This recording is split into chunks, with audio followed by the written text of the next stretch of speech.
नमस्कार, मैं भास्कर भारद्वाज आप सभी का हार्दिक अभिनंदन करता हूं। अगर आप मेरे चैनल पर नए हैं तो प्लीज़ सब्सक्राइब कर लें। आज हम बात करेंगे कि क्या हम आफ्टर बीडीएस यूएसए में जाकर प्रैक्टिस कर सकते हैं, और अगर कर सकते हैं तो क्या स्टेप होंगे, क्या क्या हमें करना होगा। तो स्टार्ट करते हैं। सबसे पहला कि क्या हमारी बीडीएस की डिग्री वैलिड है यूएसए में? नो, इसका आंसर है नहीं। आपका बीडीएस का डिग्री बिल्कुल भी वैलिड नहीं है यूएसए के अंदर। अब आपको अगर यूएस जाना है तो you have only two option. पहला ऑप्शन है कि आपको डीडीएस करना होगा, और दूसरा ऑप्शन है कि आपको एमएस करना होगा। या तो आप एमएस कीजिए यूएसए से, या तो फिर डीडीएस कीजिए। तो हम सबसे पहले फर्स्ट स्टेप पे आते हैं, जो है डीडीएस। आप डीडीएस कर सकते हैं, और डीडीएस करने के लिए 5 स्टेप्स हैं। पहला स्टेप है कि आपको अप्लाई करना होगा किसी भी यूनिवर्सिटी में। अब अप्लाई करने का क्या तरीका है कि आपको अपना हर चीज़ भेजना होगा उस यूनिवर्सिटी को। फॉर एग्जाम्पल, आपके first year, second year, third year, fourth year, final year के मार्कशीट। आपने मार्कशीट सेंड कर दिया। आपके ने जितना कुछ भी एक्स्ट्रा करिकुलम की एक्टिविटी किया, जैसे आपने कोई पेपर लिखा है, रिसर्च वर्क किया है, वॉलेंटियर वर्क किया। याद रखिएगा, जो यूएसए है या फॉरेन कंट्री है, हमारे इंडिया में हम कहते हैं कि नहीं यार इसके पास गोल्ड मेडल तो उसकी वैल्यू ज़्यादा है, बट यूएस में ऐसा नहीं है। यूएस में, जर्मनी में, यहाँ पर ये भी देखते हैं कि आप एक डॉक्टर हैं तो आपने सोशल वर्क क्या क्या किया। फॉर एग्जाम्पल, आपने कैंप्स बहुत सारे किए हैं पर्सनल लेवल पे, तो उसकी बहुत वैल्यू है। आप उसका प्रूफ अटैच करके उन्हें सेंड कीजिए कि हमने सोसाइटी के लिए ये किया है, वो किया है, जो भी आपने किया है, ABCD जो भी है वो सब कुछ आप भेजिए, आपकी बहुत वैल्यू होगी। तो सबसे पहले आपको अप्लाई करना है। फिर यूनिवर्सिटी आपको सेंड करेगी कि हाँ ठीक है, आप अप्लाई कर दिए, now you go for my exam. तो फिर आपको डीडीएस के लिए अप्लाई करना होगा। तो डीडीएस के लिए अप्लाई करने के लिए जो सेकेंड स्टेप है वो है आपका NBDE first and second exam. आपको एग्जाम पास करना होगा। जब आप ये एग्जाम पास कर लेंगे तो आपको फिर से एक एग्जाम देना होगा, वो होगा ADAT। मतलब पहला वाला जो था वो रिक्वायरमेंट था, एक बेसिक लेवल पे बात हो रही थी। बहुत सारे यूएस में ऐसे डेंटल स्कूल्स हैं जो सिर्फ फर्स्ट एग्जाम से ही संतुष्ट हो जाते हैं कि हाँ ठीक है, आपने NBDE एग्जाम पास किया है, पार्ट 1 पार्ट 2, तो आप मेरे लिए रिक्वायर हो। बहुत सारे कॉलेज ऐसे हैं जो इसके बाद ADAT को भी लेते हैं कि आपका एडवांस डेंटल अप्लाइड टेस्ट भी वो मांगेंगे आपसे, तो वो भी आपको पास करना होगा। और एज यू नो, जब आप ये सारे 3 स्टेप पार कर जाओगे तो फिर आपको टोफिल देना होगा, TOEFL। या फिर अगर ये एग्जाम नहीं है तो कुछ जगहों पर IELTS भी लेते हैं।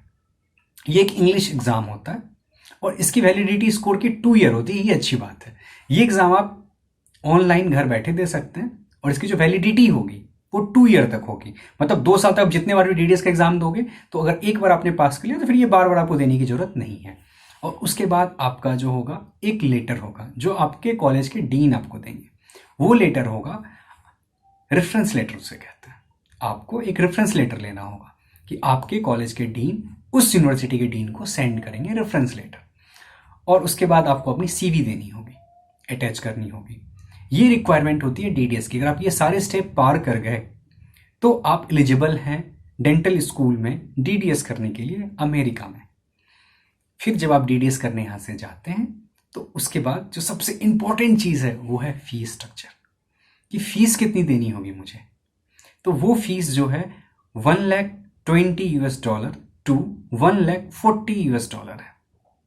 It means it's nearly cost 76 lakh से लेकर के 96 लाख तक, जिसमें आपका हॉस्टल इंक्लूड नहीं होता है। आपके और भी एक्सपेंस हैं जो इंक्लूड नहीं होते हैं।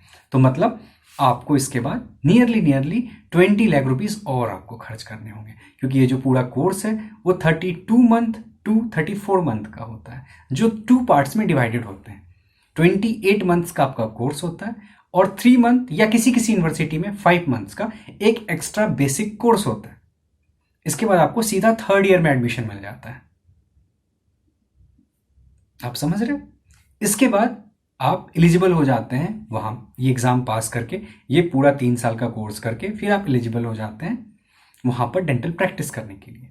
एज यू नो कि वहां पर सैलरी बहुत हाई है। फॉर एग्जाम्पल, अगर आप एवरेज सैलरी भी लो इंडिया के अकॉर्डिंग टू, तो आपकी सैलरी होगी 9 lakh rupees to 20 lakh rupees a month, not a year. But आपको ये सारे स्टेप्स पार करने होंगे। अब बात करते हैं एमएस की। आप अगर एमएस में देखोगे तो आपको ये दिखेगा कि वहां पे लिखा होगा मैक्सिमम जगह पे कि आपको डीडीएस करनी होगी पहले आकर, तभी आप एमएस कर सकते हो। बट ऐसा नहीं है, बहुत सारी यूनिवर्सिटी है जो ऑफर करती है डायरेक्ट एमएस डिग्री आपको, कि आप डायरेक्टली एमएस आके कर सकते हो। उसके लिए क्या होता है कि आपका बीडीएस कंप्लीट होना चाहिए आपके कंट्री से, साथ ही साथ आपके पास 1 ईयर का एक्सपीरियंस होना चाहिए। मतलब आप किसी डेंटल क्लिनिक में काम कर रहे थे, किसी डेंटल हॉस्पिटल में काम कर रहे थे। अगर आप एमएस की सोच रहे हैं कि आपको एमएस करना है फ्रॉम यूएसए, तो मेरा सजेशन आपको है कि कभी भी किसी डेंटल क्लिनिक में काम ना करें। Then go for a well established hospital जिसका नेम फेम हो। फॉर एग्जाम्पल, मैंने बीडीएस कंप्लीट किया faculty of dentistry Jamia Millia Islamia से, फिर मैं ट्राई करूंगा कि मैं जेआरसिप कर लूं एम्स दिल्ली से। तो मैं जब अटैच करूंगा अपना एक्सपीरियंस, तो वो जब भी चेक करेंगे तो एम्स दिल्ली का नाम ऑल ओवर वर्ल्ड है। या फिर मौलाना आजाद से कर लिया, या फिर जामिया मिलिया इस्लामिया से कर लिया, या फिर इन सब में से मेरा नहीं हो पा रहा है तो अपोलो से कर लिया, गंगाराम से कर लिया। मतलब एक वेल स्टेब्लिश्ड और फेमस हॉस्पिटल से हमें करना है। इसका बेनिफिट ये होगा, उन्हें सर्च करने में प्रॉब्लम नहीं होगा, उन्हें लगा हाँ ठीक है you are in a good hospital, और आपका एक्सपीरियंस काउंट कर लेंगे वो। फिर आपको एमएस के लिए कोई एग्जाम नहीं देना होता है, आपको अपनी सीवी भेजनी होती है। फिर आप अपनी सीवी सेंड करते हो और उन्हें लगता है कि हाँ हमें इसको लेना है, इस बच्चे को, ये सही है, तो आपका इंटरव्यू लेते हैं। इंटरव्यू में आपका क्लिनिकल, नॉन क्लिनिकल पार्ट और थियोरेटिकल पार्ट, तीनों पार्ट वो चेक करते हैं। फिर अगर वो सेटिस्फाई होते हैं आपसे, तो फिर आपको ऑफर करते हैं कि आप एमएस कर लो आके। एमएस करने के लिए भी सेम है कि आपको 1 करोड़ रुपीज फीस देनी होगी। बट एमएस में ये फायदा है कि आपको $11,000 का वो स्टाइपेंड देते हैं। बट अब आप ये मत सोचिएगा ये $11,000 का जो स्टाइपेंड देते हैं वो आपको मंथली देते हैं। No, it's a yearly stipend आपका होगा 11,900 रुपीज, मतलब डॉलर। तो 3 साल का ये भी हुआ। अगर आप एमएस करते हो 3 ईयर, तो आपका नियरली $30,000 एज अ स्टाइपेंड आ जाएगा। बट फिर भी आपने जो फीस पे की है वो की है $1,20,000, तो फिर ये बहुत महंगी हो जाती है। बट आफ्टर दैट आपको लाइसेंस मिल जाएगा। मैंने डिस्क्रिप्शन बॉक्स में यूएस का जो भी है डायरेक्ट वेबसाइट मैंने दे रखा है, आप चाहो तो सीधा उस पर विजिट करें और आपको ये पता चल जाएगा कि कब इसके फॉर्म्स आ रहे हैं, कब आपको भरना है, क्या करना है और क्या नहीं करना है।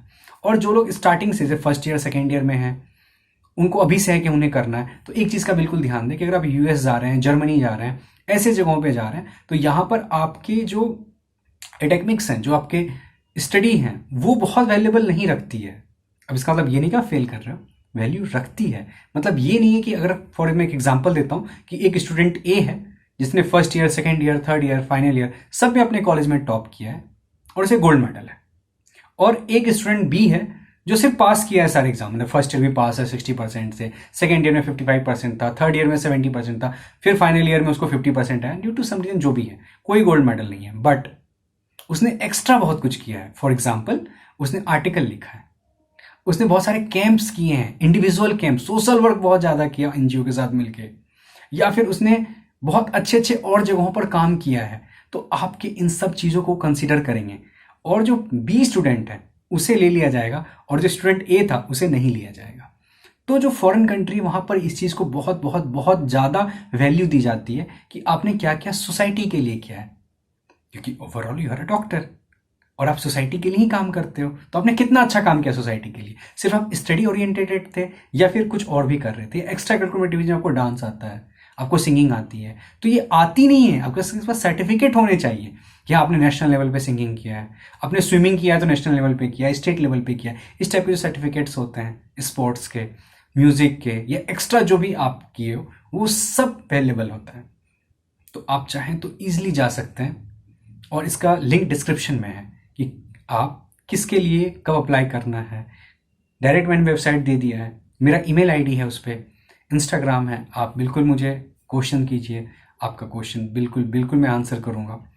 और आप अगर चाहते हो कि आपको यूएस ही जाना है, तो आप फिर फर्स्ट ईयर सेकेंड ईयर से ही अपने आप को स्टार्ट कीजिए ढालना कि हाँ मुझे वहाँ जाना है और मुझे इसके लिए प्रिपरेशन करनी है। There is no other option.